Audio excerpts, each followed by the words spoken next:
Herzog, who has been tasked with coordinating the aid agencies after the violence is over. Well, Isaac Herzog, this is one building which must have been the #1 do not hit, and you did it. First of all, I can confirm most of the facts that were described by Mr. Ging. On the one hand, though, the operation started unintentionally because fire was launched at Israeli soldiers from the vicinity of the compound. And because people are under fire, sometimes they respond. The Minister of Defense and I were in a meeting with the Secretary General of the United Nations, and on the spot instructions were given to stop firing, and thereafter there was an apology which was given to the Secretary General. You should know that there are over a few hundred of such compounds and sites around Gaza Strip, so it is a mistake. We apologize for it, but it's not the #1 site in Gaza Strip. It's very difficult to deal with because leaders all over the world have condemned this as an atrocity.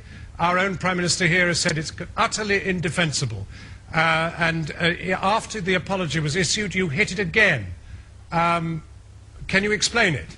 I mean, is somebody out of control in your armed forces? Is somebody attacking without the permission of the High Command?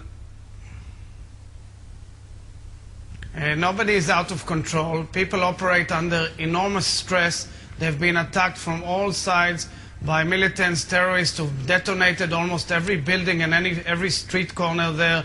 They've detonated even schools around that site, and therefore when they opened fire and heavy fire, the fire was launched back.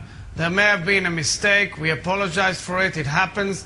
It happens to your forces in Afghanistan as well. Sometimes it happens when you defend your own people. Well, we had 5,000 missiles on Israel, and that's what we're trying to do. With respect, Minister, the UN has not been attacked by Western forces in Afghanistan, so far as it's possible. So we apologize for it. Well, that may be so, but you have that's true. You have maps, you have coordinates, you have people under tight control, you have a sophisticated army, and you went ahead and did it. You've been at this for 3 weeks. And you haven't hit the building yet. It's the most important UN building in the entire strip, and you did it.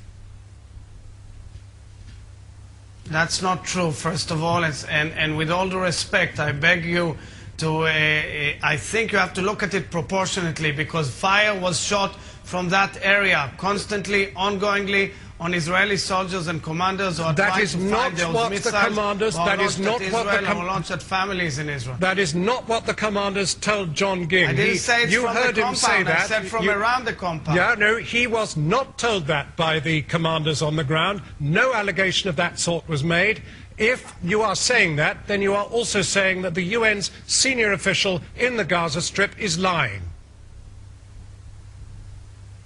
What I said was that according to our information, there was fire from that area around the compound. We are actually investigating this event, as was rightly said by Mr. Ging.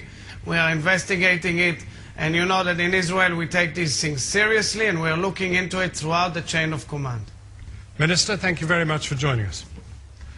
Policyholders who lost... Well, I'm joined now by the Israeli Prime Minister spokesman, Mark Regev. Mr. Regev, thanks for being with us tonight. Can you explain to people why on earth Israeli Defence Forces wish to interfere and prevent the Red Cross reaching dead and wounded civilians? We have no such intention. I mean, ultimately, we will do what we can, what needs to be done, to work with humanitarian organisations like the Red Cross. Mr. Regev, for 3 days the Red Cross couldn't get to a situation where there were starving children sitting next to the corpses of their mothers. A lot of our viewers will be saying, in the name of humanity, what kind of government allows its soldiers to stop the RC getting to those people? First of all, we have to investigate what happened. We have to make sure lines of communication are open and working, that the telephones are working. We have to make sure. Mr. Regev, I think you know what happened. Your soldiers were there, they were close to this position. The Red Cross are not in the business of making this I know, and we take the Red Cross very seriously, and that's why we're investigating. But I think you should also be aware that Hamas is playing the game of atrocity propaganda. I'm not talking about Hamas, I'm talking about your soldiers preventing the Red Cross. I'm inviting you, Mr. Regev, to apologise to the Red Cross.